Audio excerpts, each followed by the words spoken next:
Hello guys, this is Mukesh Magan. Welcome to Mukesh Magan YouTube channel. तो आज का ये जो वीडियो बहुत ही खास वीडियो है, क्योंकि आज के इस वीडियो के अंदर मैं आपको मेरे पर्सनल 10 टिप्स शेयर करने वाला हूँ जो कि आपको प्री वेडिंग प्लान करने में बहुत ज़्यादा हेल्प करेंगे। तो वीडियो बहुत ज़्यादा इंपॉर्टेंट होने वाला है, तो वीडियो को एंड तक देखते रहिए। So let get started. तो हमारा जो पॉइंट नंबर 1 है वो है चेक लोकेशन ऑन इंस्टाग्राम। कई बार क्या होता है, आपने या फिर क्लाइंट ने कोई भी लोकेशन तो फिक्स कर दिया, लेकिन अभी उस लोकेशन पे क्या कंडीशन है इसका हमें अंदाजा नहीं होता है। फॉर एग्जांपल, आपने कोई वाटरफॉल को लोकेशन फिक्स किया है, लेकिन हो सकता है कि वहाँ पे जाने के बाद में बहुत ज़्यादा क्राउड है, या फिर वहाँ पे जाने के बाद में पानी कम हो गया, या फिर अभी तक पानी आना स्टार्ट नहीं हुआ है, तो कुछ भी प्रॉब्लम हो सकता है। कई बार ऐसा हो सकता है कि आपने जिस तरीके का सोचा था, जिस तरीके का गूगल पे फोटोज देखे, वैसा लोकेशन ही नहीं है। तो ये प्रॉब्लम ना आए तो आपको सिंपली क्या करना है, आपको इंस्टाग्राम के ऊपर जाना है और वहाँ पे वो लोकेशन शेयर करना है जहाँ पे आप जाने वाले हो, ठीक है। फिर उसके अंदर आपको रिसेंट सेक्शन में जाना है, तो वहाँ पे आपको एग्जैक्टली पता चलेगा कि अभी इस टाइम पे उस लोकेशन के ऊपर क्या सिचुएशन है। कई बार ऐसा भी हो सकता है कि आपने वाटरफॉल का लोकेशन चूज किया है, लेकिन वहाँ पे जाने के बाद में आपको पता चला कि वाटरफॉल के साइड में और भी बहुत सारी चीज़ें हैं। फॉर एग्जाम्पल, उस वाटरफॉल के रोड पे किसी ने फोटो क्लिक किया हुआ, उस वाटरफॉल के पार्किंग के पास किसी ने फोटो क्लिक किया होगा, तो भी वही लोकेशन डाला होगा। तो उस लोकेशन पे आपको और क्या क्या मिल सकता है, आपको वो भी पता चलेगा, और उसी के साथ साथ अभी इस टाइम पे उस लोकेशन पे क्या सिचुएशन है ये भी आपको इजीली पता चलेगा। और वहां पे भी इंस्टाग्राम स्टोरी का ऑप्शन होता है, वहां पे जाके लोगों की आप स्टोरी भी चेक कर सकते हैं। हमारा जो पॉइंट नंबर 2 है वो है नो फेवरेट थिंग्स। कई बार क्या होता है, आप अपने स्टाइल के थ्रू प्री वेडिंग तो शूट कर देते हो, लेकिन इमेजिन करिए कि सामने वाले को क्या पसंद है। अगर उसके हिसाब से आपने शूट किया हो, या फिर उसको जो चीज़ें पसंद है वो भी उसमें आ गई, तो प्री वेडिंग शूट कितना ज़्यादा अच्छा होगा और उसी के साथ साथ क्लाइंट को कितना ज़्यादा पसंद आएगा। तो इसके लिए बहुत ही सिंपल मैं आपको एग्जांपल देता हूँ। फॉर एग्जांपल, लड़का जो है या फिर लड़की जो है, उसको कोई तो स्पोर्ट्स पसंद है। फॉर एग्जांपल, लड़के को क्रिकेट पसंद है, तो आपने क्या किया, उस वीडियो शूट में एक क्रिकेट का शॉट भी डाल दिया। मतलब आप साथ में सारे एक्सेसरीज लेके गए, बैट बॉल स्टंप्स वगैरह लेके गए, और कपल दोनों मिलके क्रिकेट खेल रहे हैं। तो ऐसे कुछ अगर आपने क्लिप भी शूट कर लिया और उसको भी आपने वीडियो के अंदर डाल दिया, तो वो कितना ज़्यादा अच्छा लगेगा। एट दी एंड पूरा वीडियो जो है आपके थीम के ऊपर डिपेंड है। अगर आपका थीम वैसा नहीं है, आप ट्रेडिशनल शूट कर रहे हो, मंदिर के लोकेशन पे शूट कर रहे हो, तो ऑब्वियसली वहाँ पे मैच नहीं होगा, लेकिन जहाँ पे पॉसिबल है वहाँ पे आप ये सारी चीज़ें कर सकते हो। और मैं आपको 2-3 एग्जाम्पल देता हूँ। जैसे कि समझो लड़के को ट्रैवलिंग पसंद है, राइडिंग पसंद है, तो आपने गाड़ी के ऊपर, बाइक के ऊपर शॉट ले लिया, फिर लड़का और लड़की दोनों जो राइडिंग जैसा सूट होता है वैसा सूट पहन के घूम रहे हैं, बाइक के ऊपर घूम रहे हैं, वैसा आपने शूट कर दिया। तो भले ही आपका वीडियो क्वालिटी अच्छा नहीं होगा, आपका एडिटिंग अच्छा नहीं होगा, तो भी वो वीडियो क्लाइंट को बहुत ज़्यादा पसंद आएगा, क्योंकि उसको वही चीज़ पसंद है। हमारा जो नेक्स्ट पॉइंट है वो है चेक व्लॉग्स व्हाइल ट्रैवलिंग। क्या होता है, जब भी हम ट्रैवलिंग कर रहे होते हैं, हमारे पास फ्री टाइम होता है। जैसे मैं ट्रेन में बैठा हूँ, बस में बैठा हूँ, कार के अंदर हूँ, कहीं पे भी हो, तो आपके पास में टाइम होता है। तो उस टाइम पे अगर आप लोकेशन पे फर्स्ट टाइम जा रहे हो, तो उस लोकेशन के आप व्लॉग्स चेक कर सकते हो।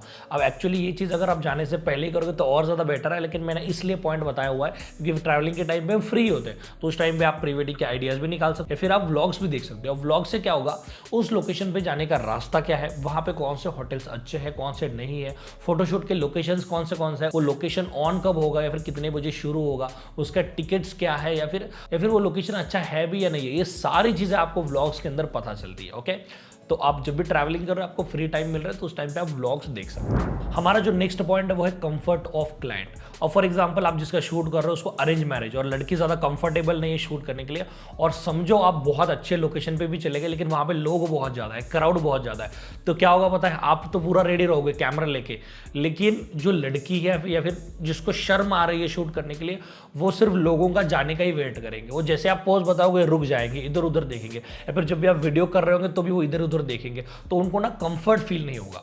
तो आपको क्या करना है, शूट करने से पहले, जब भी आप बुकिंग कर रहे हो या फिर आपका बुकिंग कंप्लीट होने के बाद में शूट करने से पहले, आपको क्लाइंट को पूछ लेना है। लोकेशन भी डिसाइड करने से पहले भी पूछ सकते हो कि आपका लव मैरिज है या अरेंज मैरिज है, तो आप उसके अकॉर्डिंग अगर लोकेशन चूज करोगे तो और भी ज़्यादा बेटर रहेगा।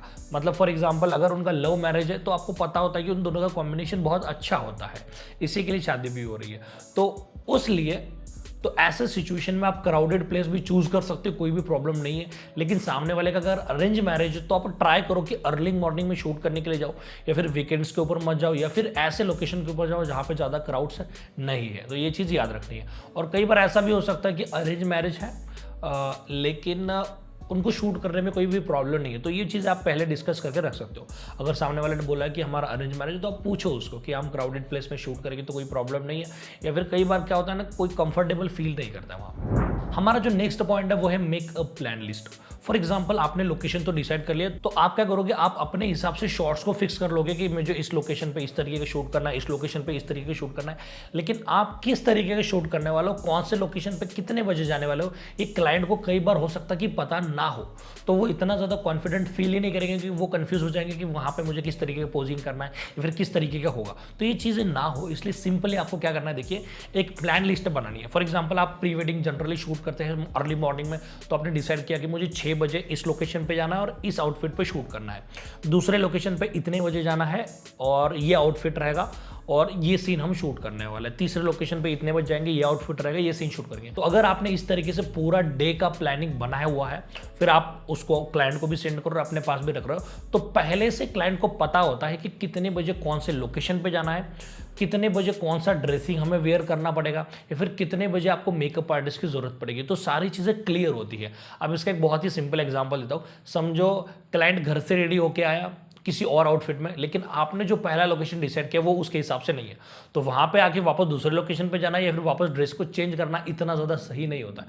हो सकता है कि आप एक्सपीरियंसड हो सकता है कि अगर आपको एक्सपीरियंस है तो ये प्रॉब्लम ना आए, लेकिन ये बहुत ज़्यादा इंपॉर्टेंट है कि आपका पूरा डे का प्लानिंग सामने वाले कपल को पहले ही पता होना चाहिए, तो आपको जो प्रॉब्लम्स आने वाले वो ज़्यादा प्रॉब्लम्स नहीं आएंगे। उसके बाद में हमारा जो नेक्स्ट पॉइंट है वो है finalize the song before shoot. मैंने 90% तो ऐसे ही वीडियोग्राफर्स देखे जो कि शूट होने के बाद में ही गाना डिसाइड करते, गाना फाइनल करते, लेकिन मेरे हिसाब से एक अनप्रोफेशनल वे है। क्यों? क्योंकि ठीक है, अनप्रोफेशनल तो नहीं बोल सकता, आपका वीडियो जितना अच्छा शूट हो सकता था उतना अच्छा शूट नहीं होगा। क्यों? फॉर एग्जाम्पल एक वीडियोग्राफर है जिसने डायरेक्टली शूट किया, फिर आने के बाद में क्लाइंट की चॉइस के हिसाब से या फिर अपने चॉइस के हिसाब से उसने सॉन्ग्स डिसाइड किया और उसके ऊपर एडिटिंग किया। उसके बाद में समझो दूसरा केस है, फॉर एग्जांपल मैं क्या कर रहा हूँ, पहले ही सॉन्ग डिसाइड कर रहा हूँ, तो मुझे पहले ही पता चल गया कि सॉन्ग के हिसाब से कैसे शॉर्ट्स मुझे लेने हैं। फॉर एग्जांपल लिरिक्स है कि तू आ जा, ऐसा कुछ तो लिरिक्स है, तो वहाँ पे लड़की आ रही है, या फिर समझो जो लिरिक्स है वो पानी से रिलेटेड है तो मैंने कुछ क्लिप्स पानी के अंदर भी ले लिए। फॉर एग्जांपल कुछ लिरिक्स है वो पहाड़ से रिलेटेड है तो मैंने पहाड़ के कुछ शॉर्ट्स ले लिए। फिर समझो कुछ लिरिक्स ऐसे जो हवा से रिलेटेड, तो कुछ मैंने शॉर्ट्स हवा में भी ले लिए जिसमें जो लड़की के बाल है वो उड़ रहा है। मतलब इस तरीके से अगर आपका पहले ही सॉन्ग फाइनल है तो आपको वीडियो का क्या फील है, वीडियो का कैसा टेस्ट है, आपको किस तरीके के शॉर्ट्स लेने पड़ेंगे, ये सारी चीज़ें पहले से क्लियर होती है। तो ये सारी चीज़ें आपको ध्यान रखनी है और पहले ही सॉन्ग फाइनल कर लें। उसके बाद में जो हमारा नेक्स्ट पॉइंट है वो है प्रिंट द लिरिक्स। आपको क्या करना है, आपने जो भी सॉन्ग फाइनल किया हुआ है उसका एक प्रिंट आउट निकाल लो। ठीक है, तो मैंने क्या किया, जैसे आपको जनरली पता है गाने में क्या होता है, 4-4 लाइन्स होते हैं, समझो 4 लाइन 4 लाइन 4 लाइन, ऐसे समझो 5 अलग अलग स्लॉट्स है। तो आप क्या करो, पहला जो स्लॉट है वो किसी लोकेशन पे फाइनल कर दो, दूसरा जो स्लॉट है दूसरे 4 लाइन है उसके लिए कोई और लोकेशन आपने डिसाइड कर लिया, उसके बाद में जो तीसरा लोकेशन है उसके लिए आपने एक अलग से लोकेशन डिसाइड कर लिया, चौथा जो ब्लॉक है उसके लिए आपने अलग से लोकेशन डिसाइड कर लिया। तो हर 4 लाइन के लिए एक अलग लोकेशन और अलग आउटफिट रहेगा। और वहां पे फायदा क्या होगा, जब भी आप पहले लोकेशन पे जा रहे हो तो वहां पे किस लाइंस के ऊपर शूट करने वाले हो ये देखो और वहां पे उस लाइन के हिसाब से आप शॉट्स लो। जैसे कि आप क्या करोगे, पहले जो 4 लाइन से वो लिरिक्स देखोगे और लिरिक्स को क्या मैच हो सकता है उसके हिसाब से क्लिप्स लोगे, तो आपको पहले से सारी चीजें क्लियर हो जाती है। ठीक है, तो ये एक मेरा पर्सनल एक्सपीरियंस है, बाकी आपके ऊपर डिपेंड है कि आपको किस तरीके से काम करना है। उसके बाद में जो हमारा नेक्स्ट पॉइंट है बहुत ज्यादा इंपॉर्टेंट है। कई बार क्या होता है, हम क्लाइंट को बोल देते हैं कि हम 5 लोकेशन पे शूट करने वाले हैं, 5 ड्रेस के ऊपर शूट करने वाला है, ये 5 लोकेशन है जहां पे हम जाने वाले हैं, ये 5 ड्रेस है जिसके ऊपर हमें शूट करना ही है। तो अगर आपने ऐसा क्लियरली बता दिया तो आप फंस जाओगे। क्या प्रॉब्लम हो सकता है, देखिए समझो क्लाइंट ने आने में देर कर दी, रेडी होने में टाइम लगा दिया और इवनिंग तक सिर्फ 3 ही ड्रेस चेंज कर पाए या फिर 3 ही लोकेशन पे जा पाए।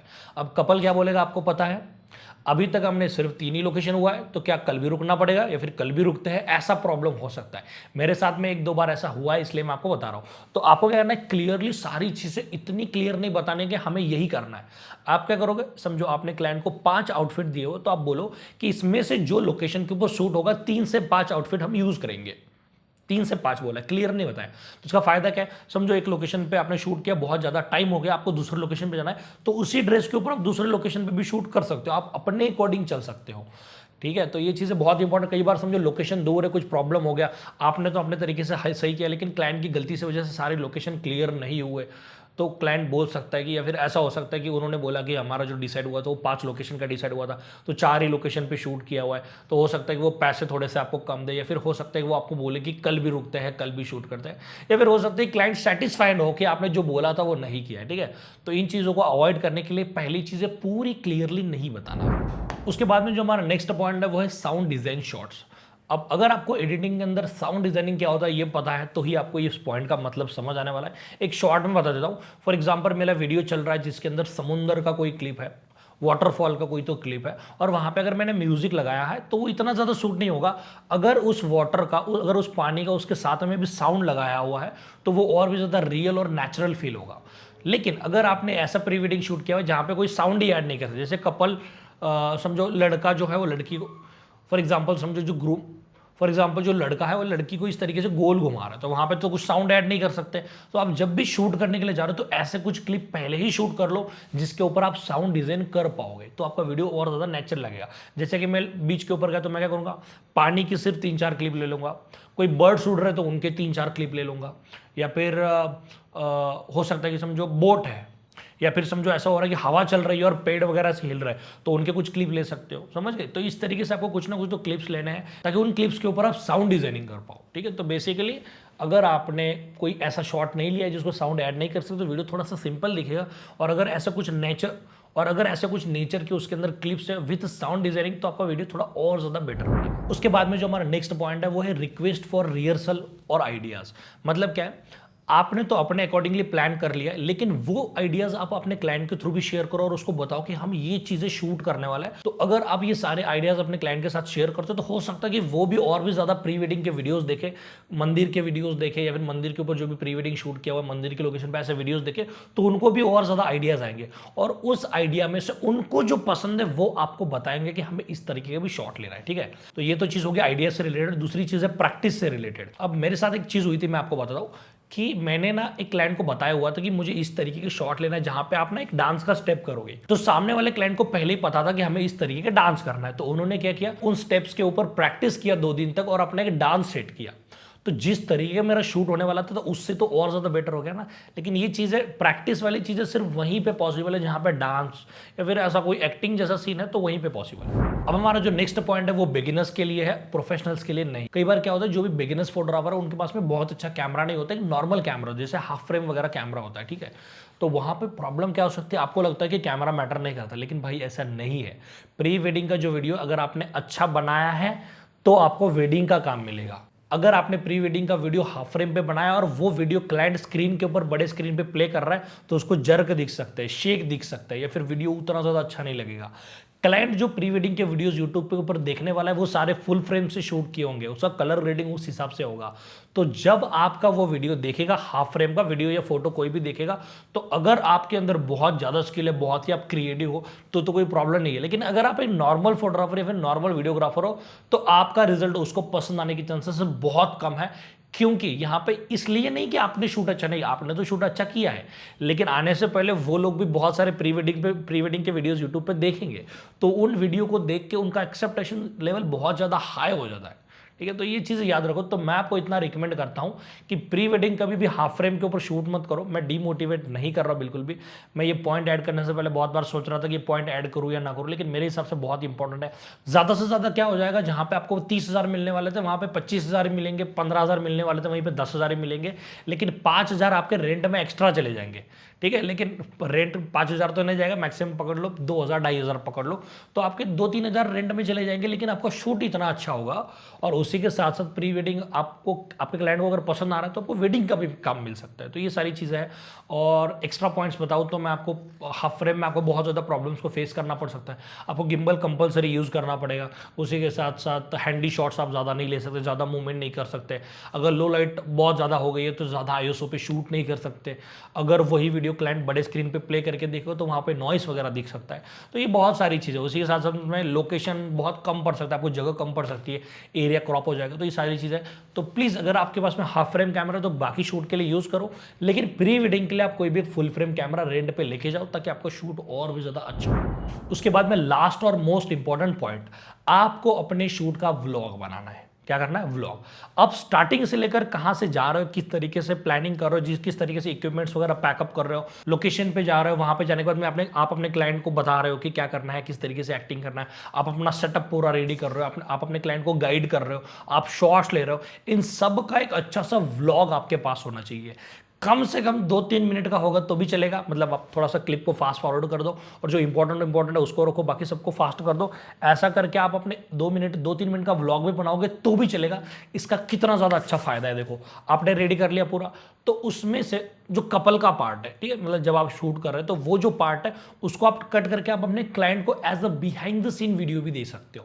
अब इसका इंपैक्ट कितना ज़्यादा अच्छा होगा, देखिए अभी तो उनको कुछ नहीं लगेगा कि ठीक है चलो बिहाइंड द सीन वीडियो, लेकिन जब वो 8-10 साल बाद, 10-15 साल बाद उस वीडियो को देखेंगे तो उनको बहुत ज़्यादा अच्छा लगेगा। उनको पता चलेगा कि हमने किस तरीके से शूट किया हुआ था, वो कितना अनकंफर्टेबल फील कर रहे थे, उनको पोज में कितनी ज़्यादा प्रॉब्लम हो रही थी, क्या क्या फनी चीज़ें हुई है, वो सारी चीज़ें ना वहाँ पर रिकॉर्डेड रहेगी। तो वो जो मोमेंट है वो क्लाइंट के लिए बाद में बहुत ज़्यादा इंपॉर्टेंट रहेगा।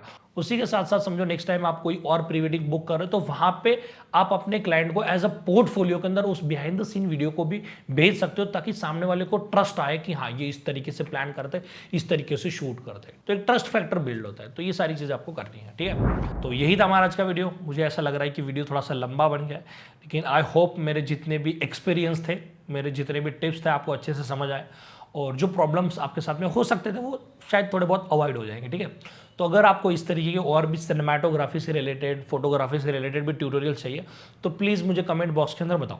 इस वीडियो को लाइक करो, क्योंकि इस टाइप के वीडियोस बनाना थोड़ा सा डिफिकल्ट होता है, टाइम कंज्यूमिंग होता है।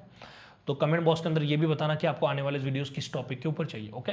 सो मिलते हैं हमारे नेक्स्ट वीडियो के अंदर, तब तक के लिए गुड बाय।